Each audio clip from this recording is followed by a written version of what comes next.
নমস্কার। একটু বাড়তি কথা নয়, প্রায় 40-42 বছরের লেখালেখির অভিজ্ঞতা আর 37 বছরের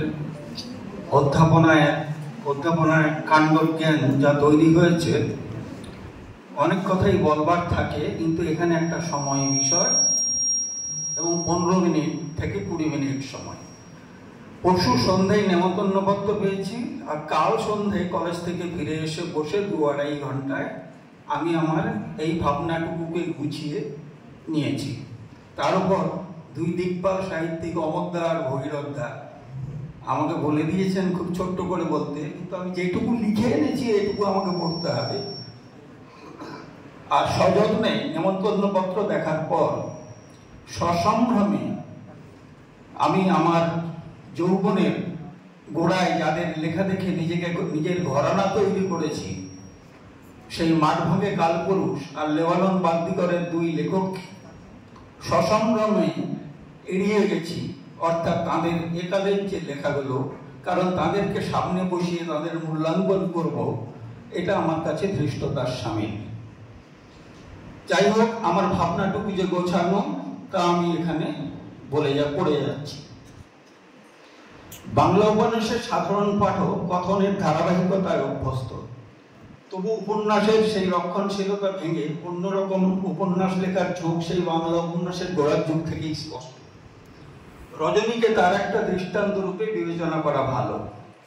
একালের উপন্যাস কথনের অচলতায় ও অকর্মকতায় বিশ্বাসী, অনবচ্ছিন্ন পতনধারা ভেঙে চিরে দেওয়ার এক প্রবণতা ও কখনো কখনো লক্ষণীয় হয়ে ওঠে। আবার অনেক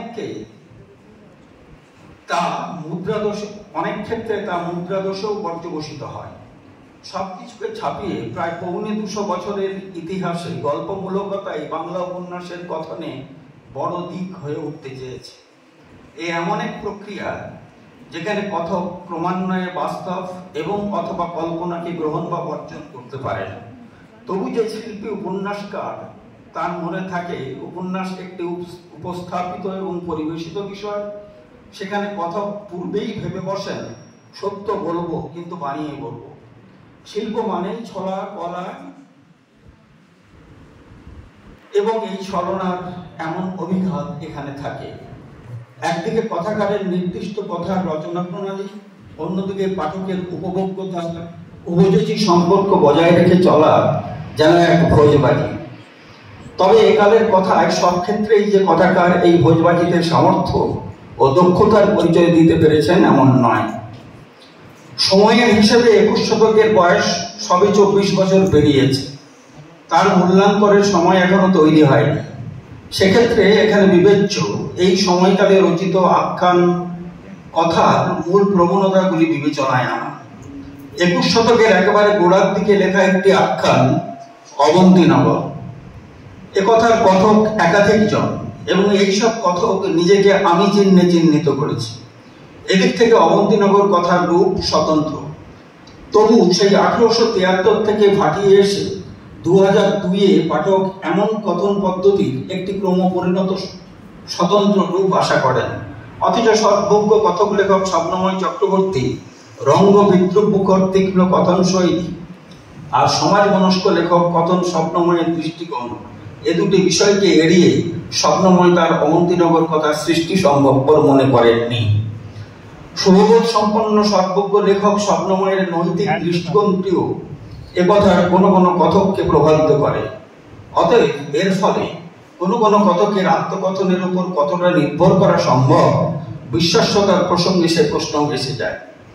দেশীয় শিল্প, অর্থনীতি, রাজনীতি, সমাজ, পরিবার, বাঙালি ঐতিহ্য, বিদ্যাসাগর, শরৎ সাহিত্যের পাঠক মহিলারা, গৃহস্থ ও পতিতা, যৌনতা ও বাৎসল্য, বিভিন্ন সন্দর্ভ এখানে কথা রূপ পেতে চায়। এই ইতিহাস একটি পরিবারের ইতিহাস, তবু তার সমাজ অর্থনীতির বদলের কথা, রাষ্ট্র ব্যবস্থার কথা। অবন্তীনগরের সঙ্গে পুরাণ ও ইতিহাসের যোগ থাকে বাঙালির প্রিয় লক্ষ্মী পাঁচালীর সঙ্গেও। পাঁচালীর যুগ আর নেই, এ সময় উপন্যাসের সময়। পাঁচালীর কথা উপন্যাসে পৌঁছে সময়ের একটি বৃত্তকে পূর্ণতা দেয়। পাঁচালীর সেবাচক কথন আর এই উপন্যাসের আমিবাচক কথনের মধ্যে একটি আন্তঃসম্পর্ক তৈরি হয়ে যায়। যদিও সমস্ত বিষয়টাকে আবেগপ্রাণ বাঙালির মানবতা দিয়ে শেষ পর্যন্ত শোধন করে নিতে চান লেখক স্বপ্নময় চক্রবর্তী। নবরণ ভট্টাচার্য কাঙাল মার্শাল লিখেছিলেন 2003-এ। গল্পমূলক এক প্রস্ত ঘটনা বা ঘটনা সংস্থান বা একেবারেই গল্পহীন আলাপচারিতার মধ্য দিয়ে এগিয়ে যাওয়াই পছন্দের হতে চায় এ কথার কথনের। এই উপন্যাসটির কথন পদ্ধতিতে বিভিন্ন পদ্ধতির মিশ্রণ ঘটে। কখনো কথক লেখক সর্বদর্শী স্রষ্টা, কখনো কথক সাপেক্ষ, কখনো কথক সদর্ভে আমি উপস্থিতির চিহ্ন রাখতে চান, কখনো সূক্ষ্ম প্রতীকী ছক, কখনো ঘটনার সংস্থান, কখনো সাপেক্ষানুমান সম্বলিত ভাষ্য, কখনো বা ম্যাজিক। এই সবকিছুর সমবায়ে কাঙাল মার্শাল কথা গড়ে ওঠে। কখনো কাহিনীকে থামিয়ে দিয়ে পাঠকের সঙ্গে আলাপচারিতায় মেতে উঠেছেন কথক, কখনো নাটকীয়তার মধ্য দিয়ে ঘটনা উপস্থাপিত হয়। এখানকার চরিত্রগুলো আচ্ছার স্ল্যাংগুলি আওড়াতে পারে, আর তার সপক্ষে একটা দর্শনও তৈরি করে নেয়। আসলে সম্ভবত 21 শতকীয় এক প্রবণতা, যা নবারুণ তার উত্তরাধিকার সূত্রে ছেড়ে চলে গেছেন। গৌতম সেনগুপ্ত কেষ্টপুরের কিস্সা একেবারে হালের একটি নাতিদীর্ঘ কথা। সেখানেও মাগলামি, পাগলামি আর স্ল্যাংগুলি কথনে অপরিহার্য হয়ে ওঠে। জটিল বাস্তবের ডিসকোর্সকে পুরাণ আর ইতিহাসের সঙ্গে মিলিয়ে তিনি ন্যারেটিভ গড়ে তোলেন। শেষ পর্যন্ত কাঙাল মার্শালটাই নবারুণ চেয়েছিলেন সামাজিক রাজনৈতিক বাস্তববোধকে মেলে ধরতে। কখনো ফ্যান্টাসি, কখনো বিজার, কখনো রিয়ালিটি। ছন্নছাড়া কাঙালগুলো তাদের সক্রিয়তা, তাদের স্ল্যাংগুলি, তাদের আচরণ, ভাবভঙ্গি, দর্শন সব নিয়ে ল্যাঙ্গট বেঁধে মালসাক মেরে মস্ত এক পালোয়ানি করতে বসে শেষ পর্যন্ত।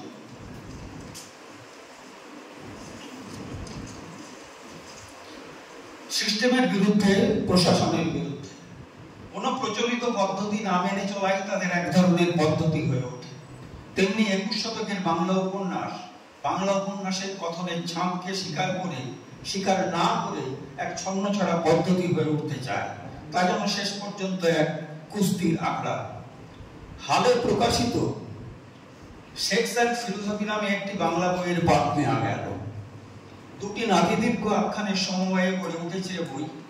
প্রথম আখ্যানটির নাম সেক্স অ্যান্ড ফিলোসফি এবং দ্বিতীয়টি এখানে আমি কি করছি। লেখক অর্জুন বন্দ্যোপাধ্যায়ের বয়ানে দ্বিতীয় আখ্যানটিকে প্রথম আখ্যানটির সম্প্রসারিত রূপ ভেবে নিলে, বয়ান অনুসারে প্রথম আখ্যানটিকে দ্বিতীয় আখ্যানটিকে প্রথম আখ্যানটির সম্প্রসারিত রূপ ভেবে নিলে অসুবিধা নেই। লেখক জানিয়েছেন এই নামে একটি 2005-এ ফিল্ম আছে, মহসিন মঙ্গলবাজার। লেখক জানাননি এ নামে একটি গবেষণামূলক বইও আছে, সার্ত্রে এবং শিবন্দা বোভেয়ারকে নিয়ে। লেখকদ্বয় এডওয়ার্ড ফুলব্রুক এবং কেট ফুলব্রুক। এ এক ধরনের নাগরিক লেখকের নাগরিক আখ্যান বিষয় ভাবনার দিক থেকে। যৌনতাই মূল বিষয়। প্রাচ্য ও পাশ্চাত্য যৌনবিদ্যা ও সামূহিক সারস্বত জীবন জিজ্ঞাসা ও জ্ঞানের মিশেলে প্রচলিত কথন রীতিতে এই আখ্যান গড়ে ওঠে। 2025-এ দাঁড়িয়ে এই জাতীয় জীবন ভিক্ষাকে আধুনিক বা প্রাগ্রসর আধুনিক বলা সম্ভব। বাংলা উপন্যাসের অনভ্যস্ত পাঠক কিঞ্চিত হোঁচট খেতে পারেন, কৌতুক ও কৌতূহলে পাঠও সমাপন করতে পারেন। অভিঘাত ভিন্ন ভিন্ন ক্ষেত্রে ভিন্ন ভিন্ন হতে পারে। 21 শতকের বাংলা উপন্যাস তবু এখানে এক সাহসী অভিমুখ রচনা করতে পারে, একটি নতুন প্রবণতা বলা ভালো। তবে সে যুগে গত শতাব্দীর গোড়ার দিকে ভারতীয় লেখক গোষ্ঠীর পাশ্চাত্য জীবন ভাবনা অবলম্বিত এদেশীয় কাহিনীতে বাঙালি পাঠক মজেননি। আর এ কারণেই শরৎচন্দ্রের অমন তুমুল জনপ্রিয়তা। 100 বছরের সময় বদলেছে ঠিকই, বাঙালি পাঠক কতটা বদলেছেন জানা নেই। তবে এই আখ্যানের কথন গল্পবাহী। একটি উপন্যাস শিল্প হতে পারে অঞ্চল ভিত্তিক, আঞ্চলিকতা হতে পারে তার অন্যতম বৈশিষ্ট্য। কিন্তু উপস্থাপিত আন্তরিকতার কারণেই উপন্যাসটি উত্তীর্ণ শিল্পকর্মরূপে বিশিষ্ট হয়ে উঠবে এমন কোনো কথা নেই।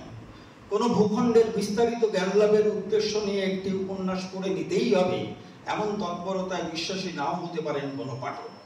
স্থানীয় বৈশিষ্ট্যের সঙ্গে জনজীবনকে জুড়ে দিয়ে উপন্যাস গড়ে তোলার একটি প্রতিষ্ঠিত রীতি আছে এবং এ ধরনের উপন্যাসের যাবতীয় আবেদন ওই স্থান পরিসরিক বিশিষ্টতার মধ্যেই সীমায়িত। উপন্যাস শিল্পের স্থান এভাবেই কোনো কোনো সময় একটি বিশেষ মাত্রা হয়ে দাঁড়ায়। এ ধরনের উপন্যাস শিল্পে একটি মানচিত্র সংযোজনের মধ্য দিয়ে গ্রন্থটিকে সম্পূর্ণ করে তোলারও একটি রীতি আছে। আর এইরকম ধারণার পটে নলিনী বেরার শহরচলিত 2005-এর পাঠপূর্ণতা সন্ধানী হতে চায়। বাংলা ভাষার প্রেক্ষিতে বলতে গেলে কোনো নির্দিষ্ট ভূখণ্ড আর সেই ভূখণ্ডের অন্তর্গত জনজাতির ব্যক্তি, আর্থসামাজিক, সাংস্কৃতিক, ঐতিহাসিক, নৃতাত্ত্বিক, পরিচয়িক উপাদান রূপে ব্যবহারের বাহুল্য প্রথম সর্বাধিক লক্ষ্য করা গিয়েছিল তারাশঙ্কর বন্দ্যোপাধ্যায়ের লেখায়। কিন্তু শুধুমাত্র এ কারণেই তিনি বাংলা কথাধারায় বিশেষ আসনের দাবিদার এমন কথা আজ আর ভুলেও কেউ বলবেন না। তারপর থেকে এরকম বাংলা কথা রচনায় একটা ধারাই হয়ে গেল। একটি তেমন তেমন উপন্যাস শোনাতে চেয়েছেন শহরচরিত কথাকার লেখক নলিনী বেরা। কারণ তিনি কথাকার, বাংলা ভাষার প্রতিষ্ঠিত বিশিষ্ট কথাকার। তার চেয়েও বেশি তিনি একজন সমাজতাত্ত্বিকের মতো, নৃতাত্ত্বিকের মতো, লোকসংস্কৃতি বিশারদের মতো বিশদ পরিচয় দিয়েছেন ভারত রাষ্ট্রের অন্তর্গত একটি নির্দিষ্ট ভূখণ্ডের। উড়িষ্যা সীমান্ত লগ্ন অধুনা পশ্চিম মেদিনীপুর জেলার অন্তর্গত সুবর্ণরেখার 2 তীরবর্তী অঞ্চল, মূলত নয়াগ্রাম এবং গোপীবল্লভপুর, সাঁকরাইল, দাঁতন, কেশিয়াড়ি, বেরিয়াবেড়া এবং তার অন্তর্গত জনজাতি সময়ের প্রতি পুঙ্খানুপুঙ্খ খবর দিতে চেয়েছেন তিনি নির্দিষ্ট পদ্ধতিতে, অনুপুঙ্খতায় পরিপূর্ণ এক প্রকৃতি পাঠ, মানব প্রকৃতি, নিসর্গ প্রকৃতি। এই পরিচয় দানে কথক লেখক অকৃপণ, আন্তরিক, একজ্ঞানী। কথক কি উপায়ে কোন রীতিতে এই জীবনের ভান্ডারকে মেলে ধরেছে, কথকের একথার কথন কোন রীতিতে এ জীবনের ভান্ডারকে মেলে ধরেছে তার নমুনা সহকারে রীতি বিশ্লেষণী পাঠে সম্ভব, তবে সেই পরিসর এখানে নেই। একথার কথন অভিজ্ঞতাবাহী হতে চায় এবং এই অভিজ্ঞতা নলিনী বাইরে থেকে গিয়ে অর্জন করেননি। তিনি এই জনজাতি সমূহেরই অঙ্গ স্বভাবেই অর্জন করেছেন। চাকরিজীবী মধ্যবিত্ত বাঙালির যে অংশটি একান্তই নগরজীবী এবং কখনো কখনো শিল্পানুরাগী, নলিনী তার অংশ। শিষ্ট নাগরিকের মনস্তত্ত্বের টানে বাংলা কথার ভূগোল বাড়িয়ে দেওয়ার দায়ভার কাঁধে নিয়ে লেখক কথক নলিনী শিষ্ট নাগরিক পড়ুয়া শ্রেণীর কাছে পৌঁছে দিতে চান এইসব প্রান্তিক খবরাখবর। ফলে এখানে উপস্থাপিত কথিতভাবে স্বভাবজ, লোকায়ত, প্রাকৃত এবং অথবা প্রান্তিক বস্তুভারের একটি কেন্দ্রগ টান তৈরি হয়ে যায়। যেহেতু মাধ্যম উপন্যাস কথা, তাই কথিতের কাহিনী ভাগে অনিবার্যভাবে এসে পড়েছে এক কেন্দ্রের চরিত্র, এক আউটসাইডার, এক অবজারভার। এ ভূখণ্ডের সে এক অপর সত্তা। সে কলকাতার মানুষ এবং বড়খাগড়ি হাই স্কুলের মাস্টার আদিত্য সেনগুপ্ত। তাকে দিয়ে লেখক এই জীবনকে দেখাতে চেয়েছেন যে অপর সত্তা তৈরি করবে এক থিসিস। এই দৃষ্টি সীমাবদ্ধ নাগরিক দৃষ্টি। এ নিয়ে ভালো হিউমার তৈরি হতে পারত, কিন্তু নলিনী সে পথ দিয়ে হাঁটেন না। এমন সীমাবদ্ধতা সত্ত্বেও আদিত্য এবং অথবা নলিনী গড়ে তোলেন এক বিয়োগান্তক বেদনাবিধুর থিসিস। শহরচরিত কথার লেখক গোষ্ঠী জীবনের কথা শোনাতে চেয়েছেন, আর এই জীবনেরই যেন এক সম্প্রসারিত রূপ ফুটে ওঠে ব্যক্তি নলিনীর অনুপ্রবেশে তাঁরই রচিত সুবর্ণরেখা 2018 নামক আত্মজৈবনিক আখ্যানে। কথক এখানে পরিব্রাজক, যে পরিব্রাজক গড়ে তুলতে চায় এক নিম্নবর্গের ইতিহাস এক আঁকাড়া কথকথার মধ্য দিয়ে। গ্রাম বাংলার পরিপ্রেক্ষিতে গড়ে ওঠা দুটি বইয়ের আখ্যান নির্ভরে এই প্রসঙ্গটির উপসংহার লেখা ভালো। আনসারউদ্দিন পুরনো লেখক।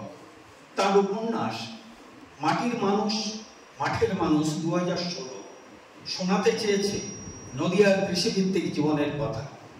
আনসার যে জীবন দেখেছেন, যে জীবনকে বুঝেছেন, সেই মূল্যবান জীবনের কথাই শুনিয়েছেন সেই মুসলমান জীবনের কথাই শুনিয়েছেন আন্তরিক নিষ্ঠায়। সততায় গড়ে তুলেছেন নজর আলীর গল্প, হামিদের গল্প, আচার বিচার, ধর্ম সংস্কার, শরীরের গল্প, মনের গল্প, সম্পর্কের গল্প, চাষের গল্প।